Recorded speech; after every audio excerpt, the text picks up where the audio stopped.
estar hablando de salud y de esta faceta del coronavirus que quedó de manifiesto con el caso de Solange y esta necesidad de los familiares de poder despedir a aquellos pacientes críticos que están en terapia y que muchas veces, a pesar del alto riesgo por el contagio, necesitan sí o sí esta despedida, este contacto con el familiar. No solamente es duro y difícil para el grupo familiar atravesar por una situación así, sino para el paciente en particular.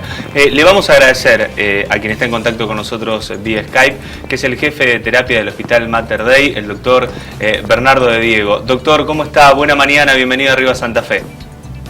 Buena mañana y muchísimas gracias por esta comunicación. Gracias a usted, doctor. Sabemos que es de aquí de Santa Fe, entonces la gentileza por atendernos, gracias de nuevo. Queremos saber cómo funciona este protocolo en el Mater Dei y a partir de cuándo y por qué se dispuso estas medidas. Bueno, ante todo y para aclarar, yo pertenezco a un sanatorio que es de monjas, de las Hermanas de María de Schoenstatt. Esta es una institución cuyo lema es comprometidos con la vida y al servicio de la dignidad humana. Cuando comenzó la pandemia comenzamos a ver los horrores que venían de Europa con los pacientes que se iban en la absoluta soledad. Nos preparamos mucho para esta pandemia, nos preparamos cambiando cosas edilicias en nuestra terapia, entrenándonos, estudiando todos los medicamentos que podían ser de alguna utilidad.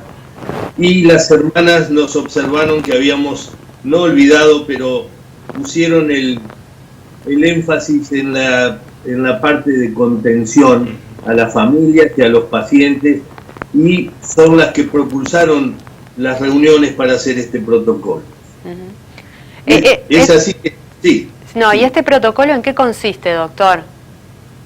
Este protocolo reglamenta un poquitito el acompañamiento psicológico y espiritual, no solo al paciente COVID, sino a toda su familia, en los que incluyen cosas que no se estaban haciendo mucho en el mundo y que repercutieron muchísimo en la atención. Y tiene el acompañamiento con la posibilidad de visitas a los familiares en la terapia intensiva. Ustedes saben que las visitas a los pacientes COVID están terminantemente prohibidas por cuestiones obvias de contagiosidad. Pero se hizo un protocolo tempranamente en la pandemia, no es de ahora, en el que se contemplaba la posibilidad de acompañar a un paciente internado, por un lado, y el despedida o la visita excepcional del paciente en la terapia intensiva. Y eso se puso en práctica y funcionó, no hemos tenido inconvenientes. El protocolo es sencillo y tiene unos pasos que se cumplen, y eso ha logrado que los pacientes, el paciente COVID, que es el paciente más solo del mundo a mi criterio, pueda tener en esta instancias la posibilidad de ser visitada. Sin dudas, doctor, que esta mirada de las monjas ha sido muy importante, no solamente para los familiares de esa persona que está infectada con COVID-19, sino también para ustedes, para los médicos, porque de alguna manera también sienten esa satisfacción y ese acompañamiento a la familia y al paciente. Eso es enorme y es diario. Desde que lo estamos implementando ya hemos acompañado a muchísimas familiares en esta situación, y la satisfacción no solo de los médicos, sino de todo el personal que atiende intensamente a estos pacientes y los conoce y los ve solos. Y no olvide usted que estos pacientes muchas veces son añosos los que nos llegan a terapia intensiva, están sedados, no saben si es de día, de noche, de tarde, ven mucha gente que pasa pero enmascarado, con la voz distorsionada por los barbijos, que no tienen un trato tan íntimo, afectuoso por cuestiones obvias, en el sentido del contacto físico. Es un paciente que realmente sufre esta soledad. Y bueno, poder recibir a un familiar excepcionalmente, para ellos es muchísimo y para los familiares extraordinario. Doctor, ¿esto debería replicarse en otros efectores? Obviamente, por lo que usted dice, es el paciente más solo que existe hoy por hoy dentro de lo que son los sistemas sanitarios. Sí, nosotros no sé si fuimos los primeros o no nos interesa. Lo que nos interesa y con lo que las hermanas del sanatorio y nosotros estamos felices es que esto, gracias a ustedes, en el último mes o mes y medio, tuvo una enorme difusión. Y es así que a nuestro protocolo, que es sencillo, nos lo han pedido de distintas provincias, distintas instituciones sanitarias, y estoy seguro que lo están poniendo en práctica, porque no es una cosa compleja, no es una cosa que quite la atención a otros pacientes o que estorbe el normal funcionamiento del sanatorio, al contrario, es una cosa gratificante. Sino también, justamente esto, doctor, es como una bocanada de oxígeno para ustedes, los profesionales de la salud, que están minuto a minuto combatiendo el virus, tratando de ayudar a esas personas que llegan con este virus infectada, y es como decir, bueno, este es el resultado de lo que nosotros estamos haciendo. Totalmente, es una satisfacción real y lo estamos... se gatilla la visita de diversas maneras. Ya desde la entrada al sanatorio, el personal que recibe detecta al paciente vulnerable, da aviso al equipo de acompañamiento y contención espiritual y psicológica, que funciona muy bien. Ya empiezan a comunicarse con los familiares y con el paciente que se va internando en las diversas instancias después de llegar y ser separado de su familia, lo cual se establece un contacto estrecho, y cuando llega el momento de que este paciente no puede estar solo en una habitación por tener ciertas características, como por ejemplo ser muy añoso, o hace poco tuvimos una paciente no vidente, una paciente no vidente en una habitación es realmente, y con COVID es realmente una combinación terrible, y los familiares, uno de ellos seleccionado, se internó con ella, con todas las medidas de precaución instruidas por nosotros, y pudo sobrellevar la internación de varios días sin ningún tipo de inconveniente y con su ser querido acompañado.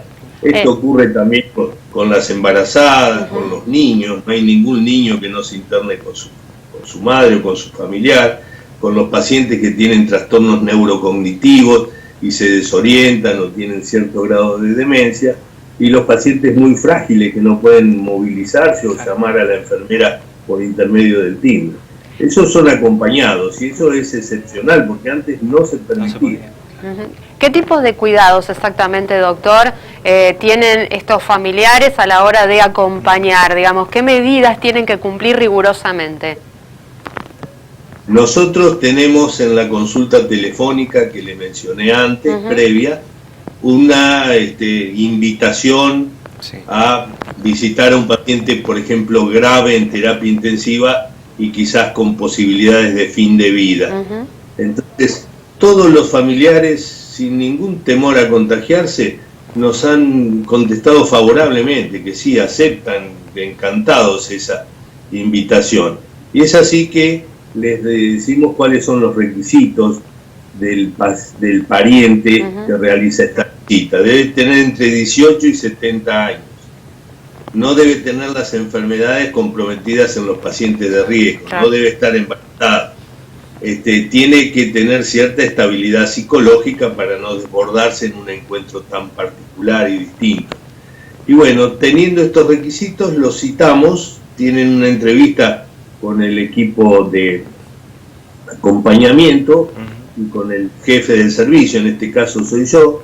Les explico cómo van a ver a su ser querido, con ciertos tubos, con ciertas distorsiones, hinchazón, etcétera, pero que es normal en terapia, y los acompañamos y los instruimos en el equipo de protección personal. Nos vamos poniendo nosotros, que lo acompañamos a entrar, conjuntamente con él, paso a paso, para que tenga colocado su equipo, que es el mismo equipo que usamos nosotros para revisar los pacientes, en correcta forma. Lo acompañamos, le explicamos que no puede tirarse encima de su ser querido, por ejemplo, que puede acariciarle la mano, que puede hablarle, que puede llevar anécdotas de la vida y cosas. Y aunque los pacientes estén sedados y a veces en cierto estado de coma farmacológico, ellos salen convencidos, y nosotros también, que los pacientes han percibido esa visita y la han atesorado y valorado, y todos salen con esa misma convicción, agradeciendo muchísimo y sabiendo que le han hecho un enorme bien a su familiar y a ellos mismos. Seguro. Visitándolo. Seguro. Doctor, nosotros le agradecemos enormemente estos minutos y ojalá muy pronto en otros hospitales y en otros sanatorios del resto del país se pueda copiar este protocolo, porque realmente, como usted bien lo dice, tanto al paciente como al familiar le hace muy bien tener esa posibilidad, ese último contacto cuando hay riesgo de muerte para este familiar que contrajo el virus y que muchas veces ingresó solo, como ocurre en el resto de las provincias, y a partir de ahí ya no se sabe más nada, porque incluso muchas veces se quedan sin teléfono celular también. Quiero aclarar antes que termine que estos son acompañamientos excepcionales. No piensen que todo paciente con COVID internado va a tener a su familiar al lado, porque la mayoría lo necesita. Son jóvenes, tienen posibilidad de comunicación, etc. Estos son acompañamientos excepcionales, pero tan necesarios que son muy, muy importantes. Gracias de nuevo, doctor. Que tenga muy buena mañana. Muchísimas gracias a ustedes que me permitieron comunicarme con mi ciudad de origen y un saludo a todos. Gracias de nuevo.